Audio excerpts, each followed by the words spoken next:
Hello, and welcome to today's episode of More Than Just Task Management, your favorite daily podcast where we help you grow a thriving business. With me, Anna Angelova, a business coach and consultant and founder of Lefficomp, and my co host, Jores Minusfand, and co founder. Hey, Jores, good morning. Late morning, good late morning. And we lost Joris. He was just saying good late morning and he disappeared. Technology for you. It's Friday and it's actually just before the long weekend on here in Canada, right? We have the Victoria long weekend coming up. Monday is the day off, and it's the unofficial start of summer, which will not be very summery based on the forecast, but we will still enjoy it with a few barbecues today and tomorrow and then probably bundle up for the rest of the long weekend. So while we're waiting for Joris to show up again, uh, why not I share the topic for today? And as you know, this week we have been focusing on different business systems, foundational business systems. And hello, Joris, are we back? Hello. Today has been a total disaster. From 7 a.m. until now, I have missed four of my meetings due to technology problem. First, my laptop. Now it has to crash. Now it has to be replaced on Tuesday. Then this one just crapped out on me. Apologies for that. But yes, that's you were getting us started on the subject. Let's get on and give our This is the audience thing. the It's a good long advice. weekend, the unofficial kickoff of summer. So I think technology It's is hinting that let's wrap it up and go. get a beer and go. Let's go. Screw all this. Let's Okay, go. so Let- to get closer to the beer, what we are wrapping up the week with today, if you have been listening on to the past episodes, like we are covering foundational systems to help you build a thriving business. And yesterday and the day before that, we talked about marketing and sales. And today we are discussing the customer lifetime value KPI. And this is one of the most important KPIs for any business, whether you're a small business, like a law company or accounting company, plumbing, whatever kind of company you have, right? Any kind of service, any kind of product you're saying, having like knowing the customer lifetime value is essential. And again, depending on how big your company is, this might not be something that you monitor yourself as the business owner, right? And ideally, at some point, if you are building a business that frees you up, actually, you will not be monitoring this value. Yes, you might want to know where it is high level, but this would be something monitored by operations manager, things like this, right? So when we talk about customer lifetime value, this is the total revenue expected you expect to generate from a customer on average, right? And on average, the total revenue, not just the first sale, not just the first interaction, but what's the total revenue you expect to generate from your customer on average? Mm. And this one, it's really uh, a really important like a really important KPI that Yeah, and this indicates is how you can improve and your business. and this is what we'll remember. We talked about it about a few podcasts in last few weeks. We talked about this. Identify the top 20 of your customers and focus on those. And this KPI will make you help you there with that. If you know the total value revenue of your customer along their timeline by your highest to the lowest, identified and sorted highest to lowest, you can take the top 20. And you mentioned that someone from operations can monitor that. Yes, they can monitor all the customers, but you can focus on the top 20 and you can expand on those top 20. We give them love as a principle that has doesn't really have much to do with the operations. You can go to those customers and nurture them and just to give them make them feel good on what they're doing. So I think this CLV, this KPI will help you with that 20, finding that 20% top customers, top revenue customers. I love where you're going with this because it shows you that uh, ultimately you can look at like in any number, right? At any KPI, you could look at it from different perspectives, right? So you can actually look at it per customer. So what's the uh, lifetime value for each customer, right? And like you said, identifying the top 20, you can see that their lifetime value is actually 10x the bottom 20, right? Like you can look at it from this perspective. You can look at it from a perspective of, oh, what's the average across all my customers, right? And before we actually continue talking about how to use it, how to improve it, the way you calculate it is average purchase value multiplied by purchase frequency and the lifespan. And ultimately, the way you want to do it is, let's say you have a client who pays you $1,000 per transaction, right? Average $1,000 per transactions, and there are 2 transactions per year, and this client stays with you. Usually, the client stay with you for 3 years, right? So what you do is you multiply the $1,000 per transaction twice a year. So per two, you multiply by two, and then for 3 years on average, which means multiplying it by three as well. So you get 6,000 as a value, CLV, for the customer lifetime value. And again, you can do this as an average number for like in general, but also you can do this calculate actually for each and like have it precisely calculated for each and every single customer you have, right? You can Yeah. even get into that detail and precisely calculate, okay, when we look at all the transactions, and especially nowadays when all these things are actually stored in databases in the CRM or other places where you track your transactions and your purchases, you can actually see it precisely to the like, sense, like how much each customer, actually the lifetime value of each customer so far you have. Yeah, and if you, depending on your business model, if you have other revenues like subscriptions or referrals, you can tag those, also factor those in. But what this does, it gives you a very good a baseline.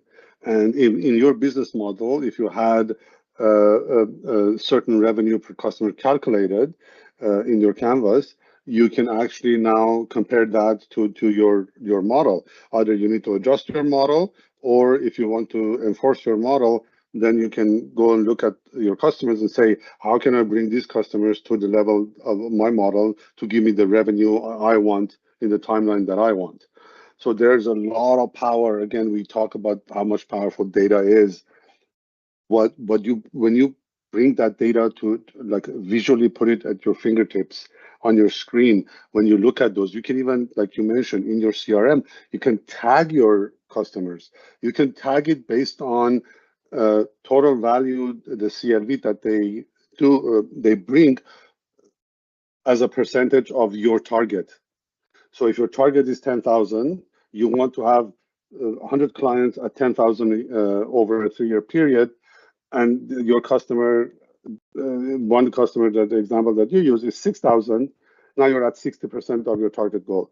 Then you can start targeting those, because these are easier to bring to 10,000 than somebody new from 0 to 10,000. There's so much you can do with the data, but you have to calculate it, you have to use it the right way. And this is one of the amazing KPIs that you can use. Now, we're different variations of this. We're now talking about revenue because it's very high level, but you can do the same thing with EBIT if you want to go. So, which are your highest uh, profitable customers, right? Because a customer could be giving you $20,000 a year, but if they are a difficult customer, if it takes a lot of time and effort to bring that, and their EBIT is below your target EBIT, they may not be worth it. They're just paying the bills, but they're wasting your time and energy. So there's This so many is ways you can slice and dice it. It's amazing. Yeah, I love what you're saying because this actually brings another flavor to how you can monitor the lifetime value of a customer, not just by the revenue the customer Mhm. brings, but also how Awesome. much expenses you associate, right? And again, like Yeah. with data, you can really go. there is the You can danger that imagine. you can go in too much into the weeds, but then there is also the power that it gives you to really understand your business and what's going on. Because, like you said, if a customer actually your average customer lifetime value when you calculate revenue is 10,000, and you have someone with 20,000, but then you spend so much time and energy and effort and resources for those Mhm. 20,000, where actually when you look at your profits, there's no profit from this customer. Then the COV doesn't tell you, when you calculate it with revenue, purely revenue, it doesn't tell you the whole picture. Absolutely, absolutely. Yeah, yeah. But This is a good thing about data. It's like a gift that keeps on giving.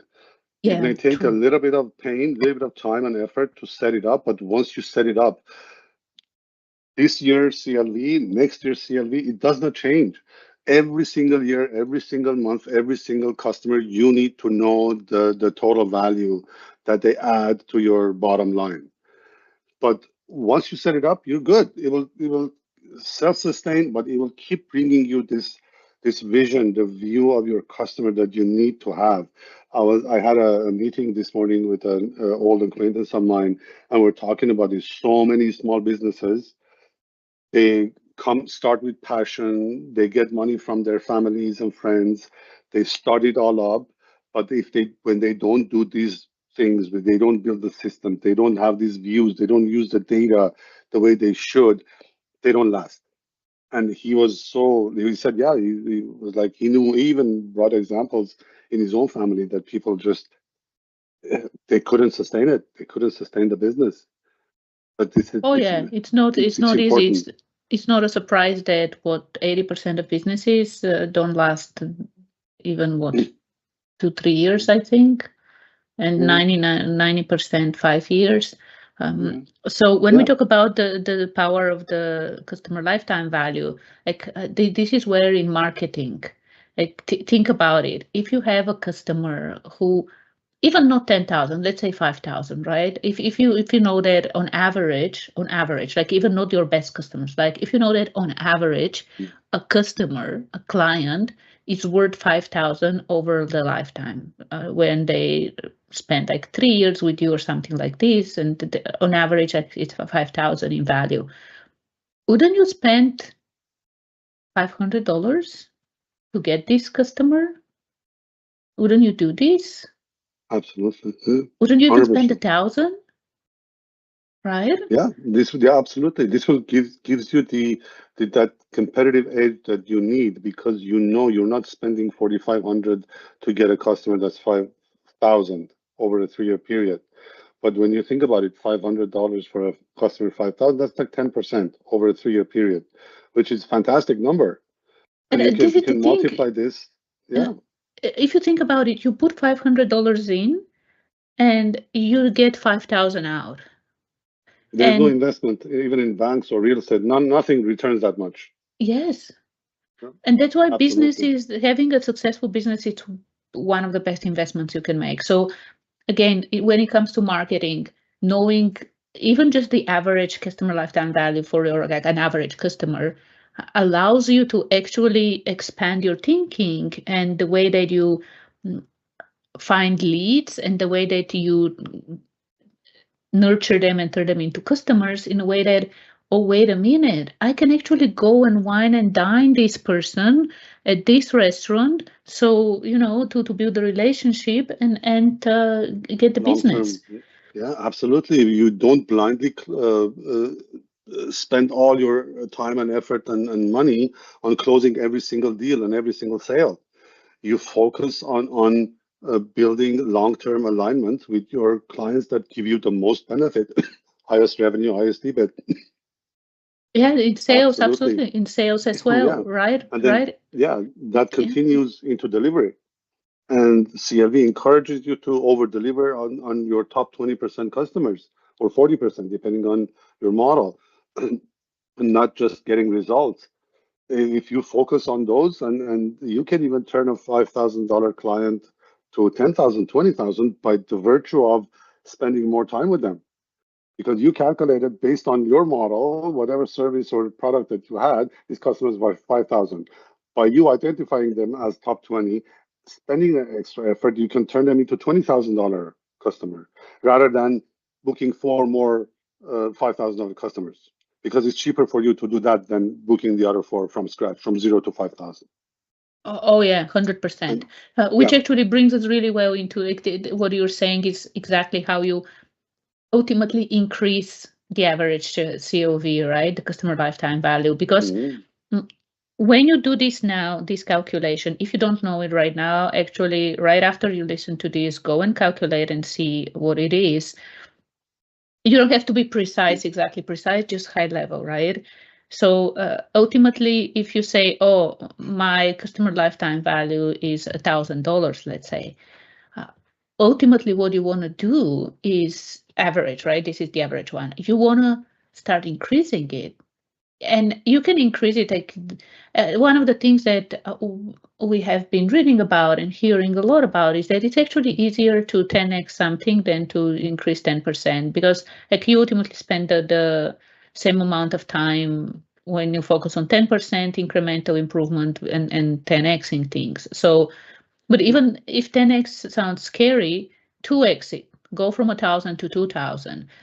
And what you do, how can you do this, is by playing with all these variables, right? Because if the customer lifetime value has these different variables of average purchase amount, right? How much they pay per transaction, number of transactions, and then number of years, they say number per transactions per number of transactions per year, and then the number of years they stay with you. So let's say number of years they stay with you. If they stay for 2 years, what happens if they stay for 3 or even 4 years, right? Retention, basically Yeah. consistently delivering results and keeping people engaged, coming back to you, even if it's transactional, like it's not you don't have a service, but you have products, like for people to come back to you, right? Keep on purchasing again and again. So increasing retention. And the beautiful thing is that by you, like you don't have to double retention for you to double the COV. Like by you increasing each one of them a little bit, like increase retention a little bit, increase the number of times they purchase from you. If they purchase twice a year, how about if they purchase 3 times a year, right? And then also increasing the value that how much they purchase by upsells, by extensions, additional services, cross sales, right? Bundling things up, all these kind of things. And if you increase every single one by even 10%, like the end result is increased. It actually multiplies, right? And right now I don't have it here, but let me see. What It's was easy the? to extrapolate, yeah.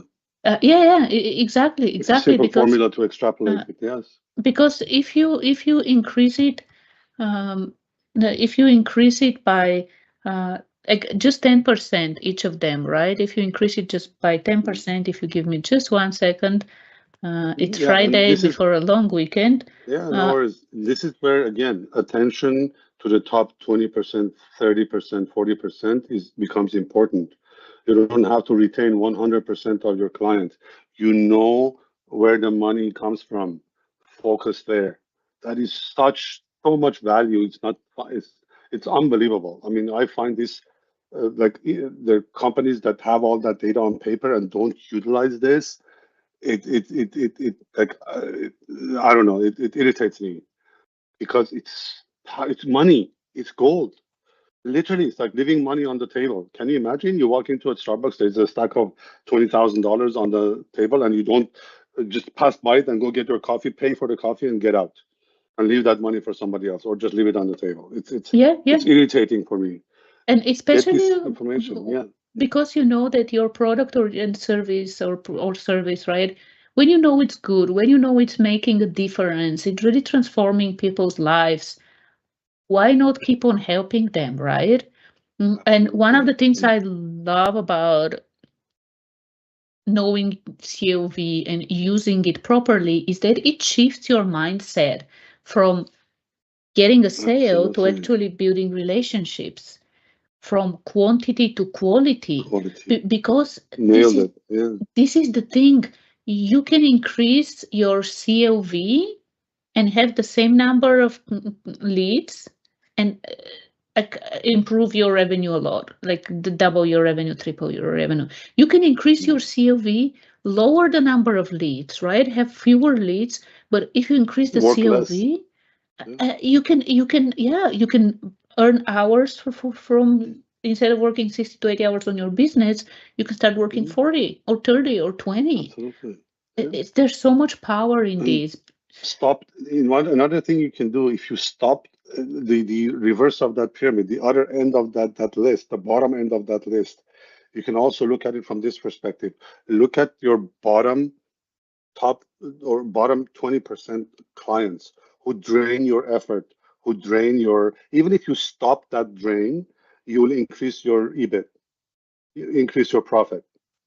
So top 20, bottom 20, don't focus on the stop the drain, top 20, focus all your energy, quality versus quantity, land and expand on those clients. Like you said, instead of selling them twice a year, make it 4 times a year, your CLV would quadruple more. It would probably be like 12 times over a 3-year period. It's Yes. exponential. It's not even a multiple. Yeah, exactly. So, And the thing is that, again, when you focus on the best clients, it's a pleasure to work with them. You don't need to convince them to get the next product or service. You don't need to do this. They come and they actually buy. The moment you send them an email and tell them we have something special coming up, they buy before you even ready, before you even have the sales page or anything. Like they sign up immediately. They sign up for next year's experience services and things like this. So again, a lot of power for in these metrics and in what you can do with this one. So if you're not monitoring it, go and calculate it and start monitoring it, start using it to build the thriving business that you deserve. So this is your action item. Go and check your CLV. Do you know it? If you don't, then go and calculate it. And if you need help, contact us. We'll help you. It's very simple. It's if you don't have the time, come to us. We'll help you out.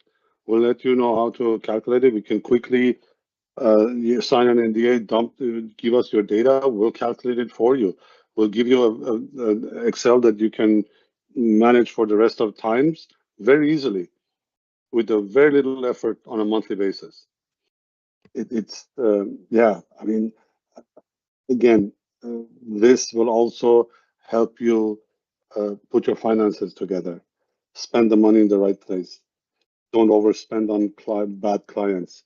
It's not about everyone is not your client. I think I know this is your favorite line, Anna. Not everyone is your client. For the sake of your sanity and your bottom line and your bank account, find out who your top customers are, understand their value, land and expand, increase their value and the revenue from them. We can help. Come to us. Yes, very well said. I don't think I have anything else to add, except for also invite you, because it all starts with you, right? Like we were talking about the mindset shift that the COV helps you get from the sale to actually really building a relationship, and from like quantity to actually quality. And mindset is so important. And we mentioned it a few episodes ago. If you haven't taken a chance, go do this. I'll add the link again. We are offering every month 3 to 5 available spots for complimentary energy leadership index assessments, which show you how you as the leader show up and how you impact everything in your business, including the relationships you have with your customers and clients, including how you see the CLV.